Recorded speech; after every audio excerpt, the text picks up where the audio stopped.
İsrail Amerika'yı bu savaşa çekti net. Amerika'nın aslında tespiti, yani düşünce kuruluşlarının ve Amerika'daki danışmanların tespiti bu savaşın uzun sürme olasılığıydı ama İsrail bu savaşın kısa süreceği konusunda Trump'ı ikna etti ve savaşa çekti. Aslında İsrail bir şekilde istediğini aldı, şu çerçevede aldı. Rejim değişikliği hedefliyordu ama rejim değişikliğini sağlayamazsam bile İran'ın askeri kapasitesini geriletirim diye düşündü. Nitekim füze fabrikalarına vurdu, füzelerin sayısını azalttı, askeri tesislerini vurdu, nükleer kapasitesini vurdu ve İran'ı zayıflattı. Ama İran'ın rejiminin devirilmeyeceği ortaya çıktı. Daha zaten 2. 3. haftadan bu belli oldu. Ve Amerika için tahammül artık taştı. Neden? Petrol fiyatları 60 dolardan 120 dolarlara çıktı. Amerikan seçmeni biliyorsunuz en çok petrol fiyatlarını önemser. Dış politikaya o kadar bakmaz. Yani 50 dolara deposunu dolduran kişi şimdi 90 dolar ödüyor ve büyük bir tepki var Amerika'da. Niye biz bu savaşlara giriyoruz diye. Çünkü Trump biliyorsunuz Orta Doğu'daki sonsuz savaşları bitireceğim iddiasıyla seçildi. Ama bu sonsuz savaşlara niye giriyorsun diye büyük eleştiriler vardı. Ve savaşı durduran şey Erdal aslında ekonomik maliyeti oldu. Yani Amerikan seçmeni büyük bir tepki gösterdi petrol fiyatlarına ve enflasyon artışına karşı.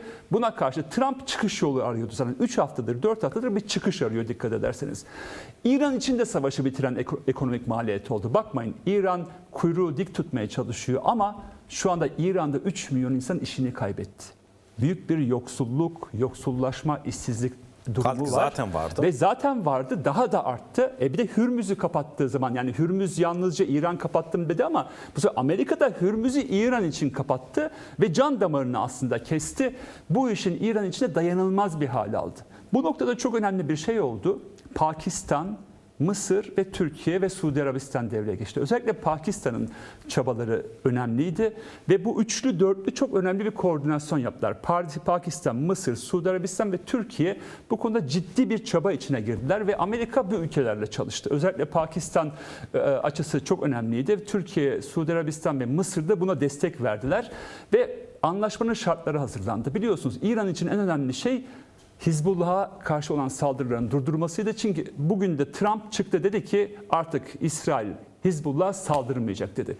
Gerçekten Trump'ın bu anlamda sabrı taştı ve bu saldırıları durdurdu. İran da bunun karşısında Hürmüz'ü açtı. Ben bu müzakerelerin daha uzun süreceğini düşünüyorum. Yani gerçek bir barış anlaşmasına daha 2 ay 3 ay daha olabilir. Trump yakınız diyor ama ben bu ateşkesin daha bir 15 gün uzatılacağını düşünüyorum. Sonuçta Trump'ın istediği şey o zenginleştirilmiş uranyum. Bunu almak zorunda, yani bir zafer ilan etmek biraz için. konuşuruz daha geniş ama yani bugün olan ne peki? Yani 10 günlük bir İran diyor ki 10 gün açıktır Hürmüz Evet. Boğazı.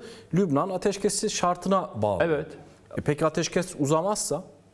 Ben uzayacağını düşünüyorum. Çünkü bugün Trump'ın tweet'i her şeyi açıklıyor. Yani artık İsrail'e, biliyorsunuz İsrail Amerikasız bir savaşa giremez. Trump artık dedi ki artık yeter kardeşim dedi. İsrail'e bir çizgiyi çekti. Bu savaşı artık durdur dedi. Bir önemli gelişme daha var biliyorsun. Amerika'da Lübnan ve İsrail konuşuyor. Yani uzun zamandır, 10 yıllarda ilk kez olan bir şey. Yani yapılan şey şu. Hizbullah biliyorsunuz İsrail hükümetinin, Lübnan hükümetinin bir parçası. Yani bir şekilde. Ve oradaki mecliste bir parça. Artık İran'ı saldırmama karşılığında, yani İran'a ambargoların kaldırılması karşılığında Amerika'nın istediği şey neydi? İran'a bağlı olan güçlerin, yani Gazze gibi, Gazze'deki Hamas gibi, Lübnan'daki Hizbullah gibi unsurların da artık İsrail düşmanlığı yapmamasıydı. Bu anlamda Hizbullah'a saldırılmaması karşılığında Hürmüz Boğazı'nın açılması denklemi var ve Trump eğer Hizbullah saldırmadığı sürece, ki biliyorsunuz İran'dan izinsiz saldıramaz, Hürmüz Boğazı açık kalacak. Yani bu denklemde de ben bu çatışmasızlığın süreceğini ve 15 gün uzatılıp 1-2 ay içinde de kuvvetle muhtemel karıcı bir anlaşmaya doğru yürüneceğini düşünüyorum. Kongreyi kazanırsa artık Trump bir topal ördeğe dönecek ki büyük olasılıkla böyle olacak. Yani Trump'ın şu anda onay oranı %30'lara düşmüş durumda. Bu da yeni dönemde bir yeniden demokratik bir senato ve kongre demek ve 2028'de de böyle giderse tabii kuvvetle muhtemel demokrat bir başkan adayı demek ve demokrat bir başkan adayı yeniden bu transatlantik ilişkileri tamir etmek iddiasıyla gelecektir. Amerika zaten bir ekstremden başka bir ekstreme gider biliyorsunuz. Full NATO'cu, full transatlantikçi Biden'dan bunun tam karşılığında önce Amerika diyen bir Trump'a geçtik. Bu tabii ki Amerikan toplumu bunu sevmedi.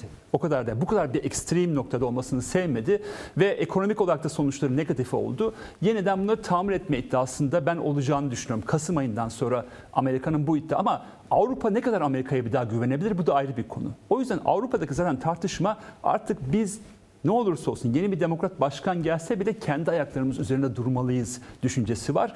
Bu da dikkat ederseniz İngiltere, Fransa öncülüğünde yeni dinamikler getiriyor. Yani siyasi anlamda da Avrupa'nın biraz daha öne çıkmaya çalışacak ama bence Avrupa siyasi anlamda bir cüce. Bunu kabul edelim. Askeri anlamda da Amerika'nın hala bir öncülüğü var. Amerika bitmiş durumda değil ve İran Savaşı'nda da belirleyici güç yeniden Amerika oldu ve Avrupa'yı aslında ciddi bir gerilim var. Yani Trump bugün bir tweet daha attı. Diyor ki ya NATO şimdi telefon açıyor. Ben Hürmüz'ü açmışım diyor. İstiyorsan yardıma geleyim diyor. Bu anlamda ciddi bir gerilim var ve bunun tabii ki sonuçları olacak.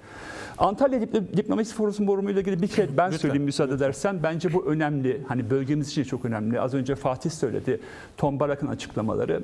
Tom Barak şöyle bir cümle daha etti. Dedi ki bölgede işe yarayan yani çalışan tek sistemde de güçlü liderlik dedi. Yani bölge anlamında bakarsanız aslında Avrupa'nın uzun süredir sürdürdüğü, işte Türkiye bir tampon ülke olsun. Erdoğan evet insan hakları ihlalleri yapıyor ama hiç de yoksa o tamponu tutuyor.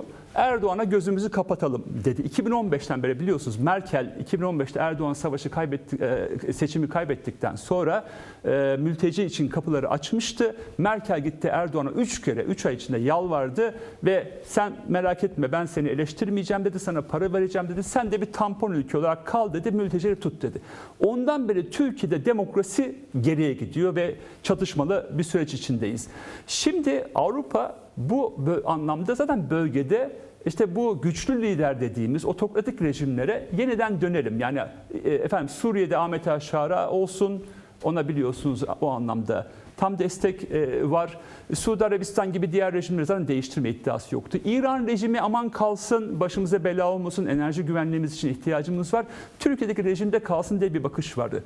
Tom Barak uzun süredir savunduğu pozisyonu bugün Antalya'da bir daha söyledi. Ya diyor ki Orta Doğu'da demokrasi çalışmaz.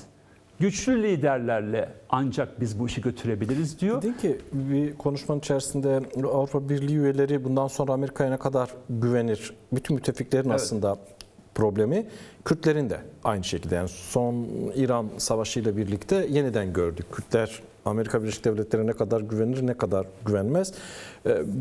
Dün yine uluslararası medyada, Amerikan medyasında olası senaryolar konuşuluyor. Eğer hava saldırıları yeniden başlarsa Trump Kürt kartını yeniden mi açacak, yeniden mi masaya getirecek diye yayınlar da yapıldı. Bu tabii buradan değerlendirirsek Kürtlerin pozisyonu nedir? Yani işte, Trump'ın politikası içerisinde. Tam da aslında oraya geliyordum. Tom Barak'ın açıklamalarından oraya geliyordum. Yani şimdi bakın İran rejimi bir sefer kendini tahkim edecek, bu net ve daha da sertleşecek. Daha önce İran rejiminin etkisi İran'daki devrim muhafızların etkisi %50-60 ise İran'da şimdi %95'e çıktı. Ve son daha baskıcı bir İran'a doğru gidiyoruz ve bu baskıcılığını yeniden Kürtler üzerinde de ve diğer hak talep eden insanlar üzerinde de kullanacaktır maalesef. Yeniden o milli birlik dediğimiz şeyi sağlamak anlamında. Çünkü bu İran rejimi için bir kurtuluş savaşı gibiydi. Hani Çanakkale ruhu dediğimiz o öyle bir ruh çerçevesinde bir yükseliş var İran milliyetçiliği çerçevesinde ve içeride daha baskıcı bir İran'a doğru gidiyoruz. Türkiye'de çözüm sürecini başlatan, Suriye'deki çözüm sürecini başlatan şey de aslında Türkiye-İsrail çelişkisiydi. Yani İsrail de belli bir hegemonya genişlemesi yapıyordu Suriye içinde ve bir rekabet vardı Türkiye ile. Şimdi Barak önemli bir şey daha söyledi. Yani Türkiye ve İsrail müttefik olabilir, ittifak kurabilir diyor. Aslında bir süredir Amerika'da tartışılan şey bu. Bizim iki tane önemli bir gücümüz, müttefiğimiz var. Türkiye ve İsrail. Bunlar rekabet halindeler. Bu rekabeti bitirirsek, ikisini tekrar barıştırırsak bölgede daha fazla ekonomik olarak var olabiliriz. Yani bölgedeki çelişkiler azalır ve ekonomik olarak var olabilir. Suriye'nin yeniden yapılandırılması, şimdi İran'ın yeniden yapılandırılması gibi pek çok hikaye var. Gazze'de Riviera hikayeleri falan kuruluyor. Bu çerçevede Amerika dikkat ederseniz Rojava'dan çıkıyor, Suriye'den çıkıyor, bölgeden çıkmak istiyor ama ekonomik olarak girmek istiyor. Chevron gibi petrol şirketleri Suriye ile anlaşmalar yaptılar. Bu anlaşmaların diğer ülkelerde de yapıldığını göreceğiz. Hatta ve hatta önümüzdeki dönemde İran'la bile ekonomik anlaşmaların yapılması, ambargoların kaldırılması gibi konuşmalar söz konusu. Bu ne demek biliyor musunuz? Şöyle bir çerçevede güçlü rejimler, yani güçlü liderler kalsın, zalim rejimler kalsın, aynı Birinci Dünya Savaşı'ndan sonra olduğu dönem gibi hak talep edenler ezilecekse ezilsin, biz onlara gözümüzü kapatacağız. Biz ekonomik olarak bölgeye gireceğiz diyor. Bu iyi haber değil. Yani bölgede hak talep eden herkes için iyi haber değil. Çünkü Türkiye bu sürece girerken İsrail'le olan çelişkileri çerçevesinde girdi birazcık. İsrail'le olan çelişkiler azaldıkça süreç anlamında, yani demokrasi anlamındaki zaten kerhen yaptığı adımlar konusunda daha fazla ayak sürme olasılığının ben daha yükseldiğini düşünüyorum. Sözü Suriye'ye Süredir bir türbülans var ve özellikle de Suriye boyutuyla bakarsak aslında son 15-16 yıllık çok büyük bir türbülans var ve bu türbülansın aslında 3 günde kapanmasını bekleyemeyiz. Çünkü kimse kimseye güvenmiyor. Ortada çok büyük kan var. Yani yüz binlerce insan hayatını kaybetti, milyonlarca insan evinden oldu. Bölgede çıkarı olan çok sayıda güç var. Az önce Fatih bunları saydı. Yani özellikle İsrail ve Türkiye rekabetine baktığımızda İsrail ve Türkiye henüz birbirlerine yeniden güvenmiyorlar. Diğer güçler birbirine güvenmiyor. Kürt hareketiyle bir güven ilişkisi oluşturulabilmiş değil. Bu geri çekilmenin de az önce anlattığım gibi İsrail-Türkiye çelişkisi azaldıkça, yani İsrail ve Türkiye tekrar normalleşme diyeceğim buna. Ben bir anda hani bu ilişkinin normalleşeceğini düşünmüyorum ama normalleşme, en azından bu 7 Ekim sürecinin öncesine dönmesi süreci oldukça Türkiye'nin de tedricen çekileceğini düşünüyorum ve bunun karşılığında da aslında eğer Suriye yönetimi güven sağlayabilirse İsrail'in güneyinde de Suriye'nin güneyinde de İsrail'den o Süveyde bölgelerinden yavaş yavaş çekilmesi, özellikle Şam'ın biliyorsunuz kırsalına İsrail belli ceplere girmişti. O noktadan çekilmesi gibi Amerika'nın talebiyle tabii bu olacak. Amerika hakemliğini yapacak. Ne yapacak? 2 tane güce, İkisi üzerine de etkisi çok fazla. Erdoğan'ın ekonomik olarak çok büyük bir zayıflığı var Amerika'ya karşı. Seçime gidiyor, Amerika ile kavga edemez ve Amerika sonuç olarak bence bu işi yönetecek.